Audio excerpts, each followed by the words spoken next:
On what would have been Dr. King's 57th birthday, the Great Hall of the Hubert H. Humphrey Building overflowed with people who came to remember the great American best known as one of the founders of the civil rights movement of the 1960s. Dr. King was remembered through song and prayer. The Secretary of Health and Human Services was there to summarize what Dr. King accomplished before an assassin's bullet claimed his life 18 years ago. The ideals for which he stood and the ideals for which he prayed motivated millions of Americans to join his nonviolent movement that shattered segregation. The keynote speaker, Dexter Scott King, was the fourth and youngest son of Dr. King. In an emotional speech, he recognized the significance of the new holiday and of the man, his father, in whose honor it was created. For the first time in the history of this great nation, we are honoring a peacemaker, a designer and a messenger of nonviolence, a drum major for justice, love, and righteousness, who was a native son of America and who began his career as a civil rights leader in Montgomery, Alabama. Under his leadership, nonviolent protest brought about the greatest social change in the history of this country. His leadership lifted a heavy burden from this country. Where others preached hatred, he preached and taught the principles of love, nonviolence, and a patriotic commitment to making democracy work for all Americans. It wasn't until January of 1982, after years of trying to have a holiday set aside for Dr. King, that his widow, Coretta Scott, and other civil rights leaders succeeded in persuading the Congress to pass the legislation creating the special day.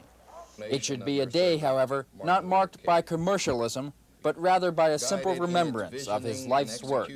I think that the greatest gift that we could give him would be a gift of love, a gift of peace, a gift of unity, a day when we should all reflect on the teachings that he so frequently talked about. In Washington, John Myers, America Today.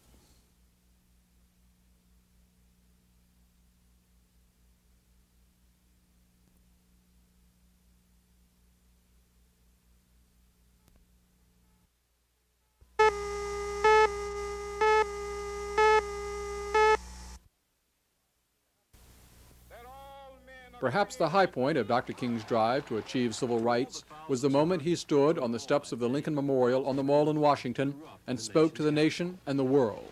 I have a dream that one day this nation will rise up and live out the true meaning of its creed. We hold these truths to be self-evident, that all men are created equal. 22 years later, officials of the National Park Service, which administers the Lincoln Memorial, have commemorated that special day with a wreath-laying ceremony honoring the slain civil rights leader. Director of the Park Service, William Mott, said there'd be other special tributes to Dr. King. Each of the 337 sites that comprise America's 80 million acre network of national parks will offer the visiting public this week a special exhibition commemorating the contributions of Dr. King, sensitizing our society toward mutual understanding and respect, freedom and justice, love and peace. This occasion is appropriate, a day for our nation to reach out and pay tribute to a man who awakened the best qualities of the American spirit. From an empty podium, the words of Dr. King were repeated with a message that still stirred the onlookers at the ceremony.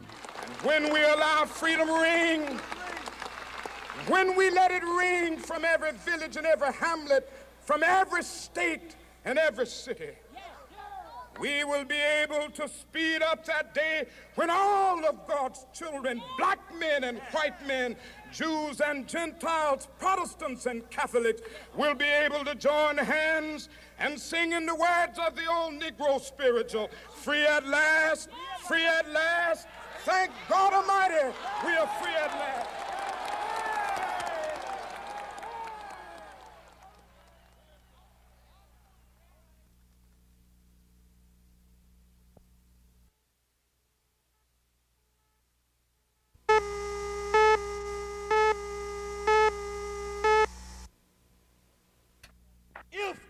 On the eve of Martin Luther King Jr.'s birthday, the Reverend Jesse Jackson revisited the dream of over 20 years ago. He warned students at Washington's Howard University not to get lost in nostalgia, but to remember that King's vision occurred during the turmoil of the 60s. We must resist this weak and anemic memory of a great man. For to think of Dr. King only as a dreamer is to do injustice to his memory and to the dream itself. The so-called I Have a Dream speech right here in Washington on August 28, 1963, was not a speech about dreams and dreaming. Read the speech. He was describing nightmare conditions. He said, we paid our dues and been given a promissory note only to find out that it has bounced and come back marked insufficient funds. Jackson says American blacks are still paying their dues and that it's time to demand justice in the enforcement of voting rights legislation and in the way the Reagan administration makes its moral stances around the world.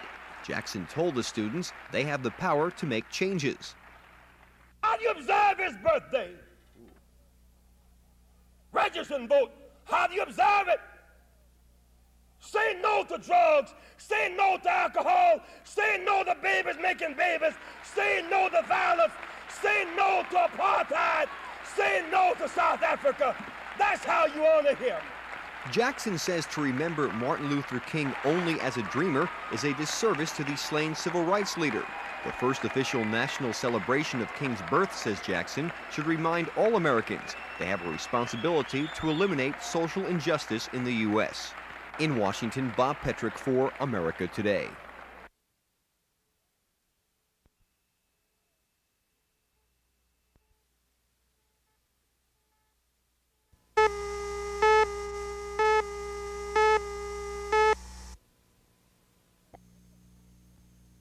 At the end of 1963, the country was mourning the death of President Kennedy, and civil rights leaders feared the movement would be set back.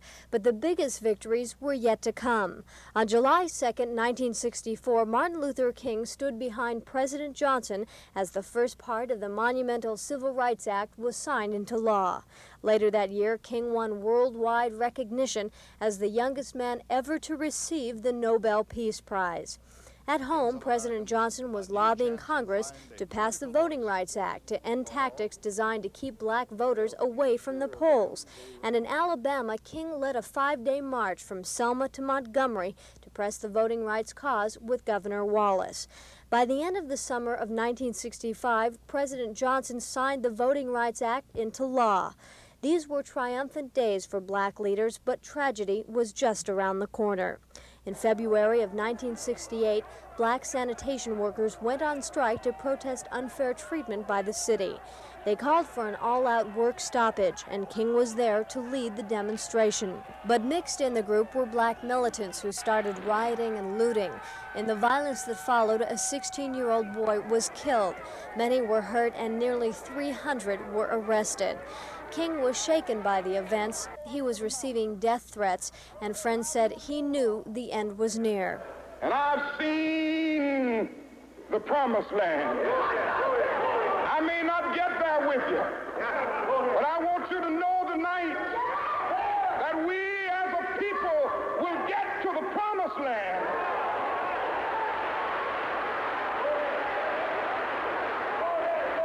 So I'm happy tonight. I'm not worried about anything. I'm not fearing any man. Mine eyes have seen the glory of the coming of the Lord. The next day, King was assassinated. A life dedicated to peace ended in violence. We gather here this morning in one of the darkest hours in the history of the black people of this nation. Free at last! Free at last! Thank God Almighty, we are free at last!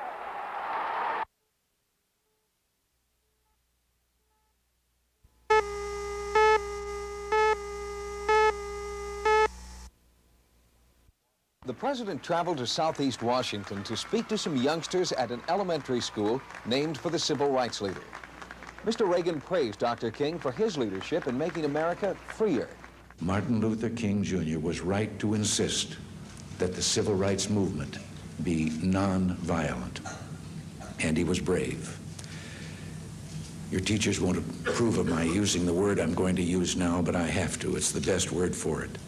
It takes a lot of guts not to hit back when someone is hitting you, and he had that kind of guts. He was a great man who wrested justice from the heart of a great country, and he succeeded because that great country had a heart to be seized. Martin Luther King Jr. really helped make our nation freer. It's not a perfect place. We still have a long way to go. There's unfinished business, and we can't rest until all prejudice is gone forever. The president told the students the nation is different and better because of Dr. Martin Luther King. Our country is different because Martin Luther King Jr. made it better by the way he lived his life. And that's why Dr. King's birthday is now a national holiday for everyone in the country, because his contributions benefited all Americans.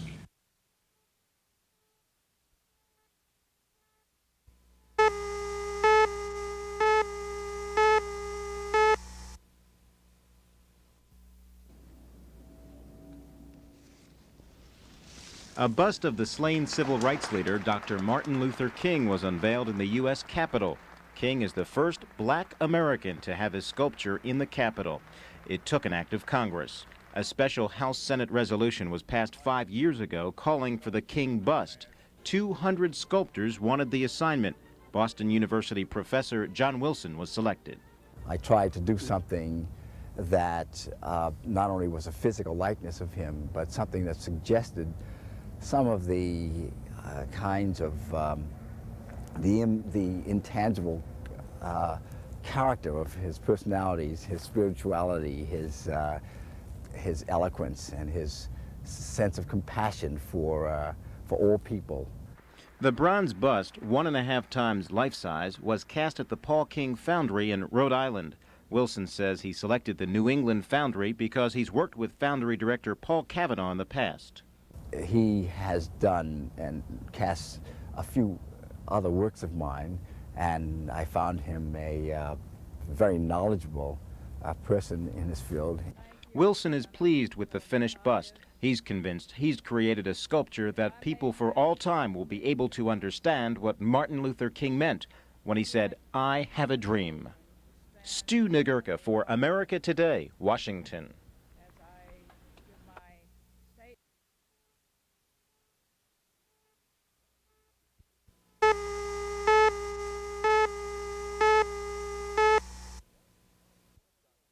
One who marched with Dr. King in those years is former U.S. Ambassador to the United Nations, Andrew Young. Mr. Young is now the mayor of Atlanta, Georgia, and believes Dr. King's dream has been fulfilled. We're really celebrating the fact that this nation, that's made up of a great deal of diversity, people from many racial and cultural backgrounds, found a way to come together as one nation without violence. With Martin Luther King's leadership, we adopted a notion that we could redeem the soul of America, that we could make America respond to its black minority just as it had to other groups who had come to these shores as immigrants. And I think that we've done it with some degree of success. Dr. King would have been 57 years old last week.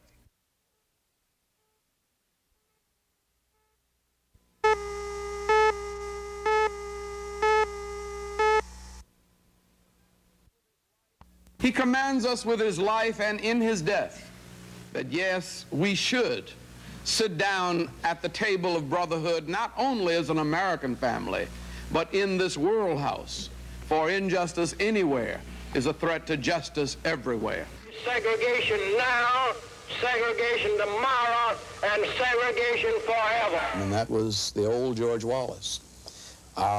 It kind of turned loose a reign of terror on people. And we felt that the only way you ended that reign of terror was to get a political system that was responsive to the citizens of a community.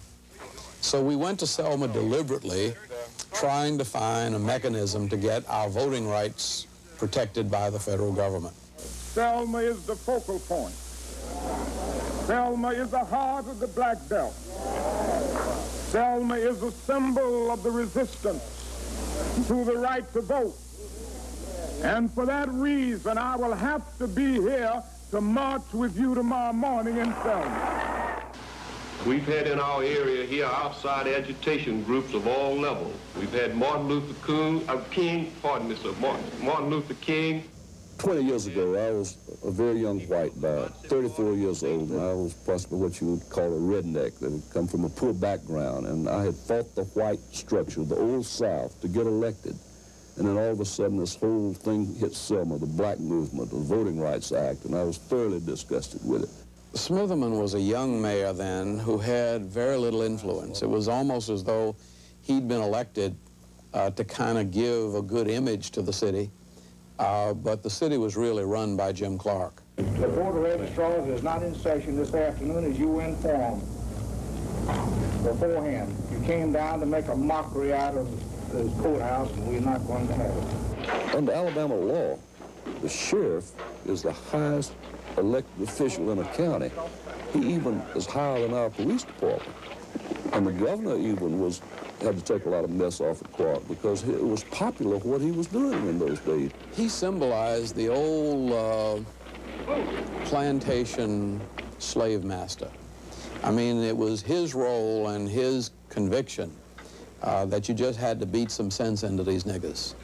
He read the political winds wrong, and he put on a good act. He had a helmet liner like General Patton and a big swagger stick, and he had formed under state law what you called a posse. And they had the riding posse, the walking posse, and they would form around him at the courthouse. And Dr. King and his staff would do everything we told them to march through the city to get to the courthouse to provoke him. It made good news, and it got their demonstrations on the national news every night. The purpose of our demonstrations was to state the case for the right to vote on camera. You can turn your back on me, but you cannot turn your back upon the idea of justice. You can turn your back now and you can keep the club in your hand, but you cannot beat down justice. And we will register to vote because as citizens of these United States, we have the right to do it. Well, Jim Clark lost his temper and beat C.T. Vivian on television.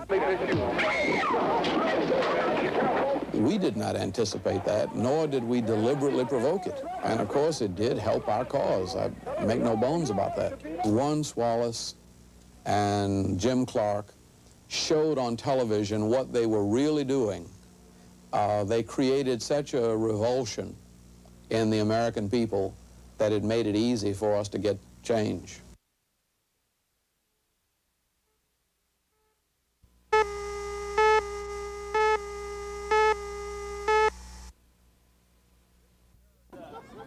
This is Derek Moore. As part of America's remembrance of Dr. King, Washington, D.C. presented a dramatic view of the civil rights leader's sacrifices and achievements. Thousands of people gathered at the city's Martin Luther King Memorial Library to witness the unveiling of a large mural portraying King's life. It's not just for black people to remember, it's for all Americans to remember, because Dr. King was a leader not of just black people, but a leader of all Americans, wasn't he? And so we've come this day with a mural that grew out of the determination of an artist to use his talents and his skill and his emotions, but also the faith of a people to do something notwithstanding the fact there was no money there. The King mural documents the leader's great influence on American society from the early days of the civil rights movement in the 1950s to King's assassination in 1968. The painting was the idea of Don Miller. I hope that it will be here as an inspiration to others as it was to me while painting it. Frankly, I had a deep affection for Dr. King, a profound gratitude for the work that he did, attempting to lead this country into a more just society. My respect and admiration for him developed as I painted the mural. The painting tells the story of the major events in King's life. The bus boycott, which first made King a national figure. The jail, where King wrote some of his most memorable thoughts. The March on Washington, when King delivered his "I Have a Dream" speech. The Nobel Peace Prize, which King received in 1964. The men and women who died in the struggle for civil rights. And finally, the gravestone in Atlanta, Georgia, which reads, "Thank God Almighty, I'm free at last."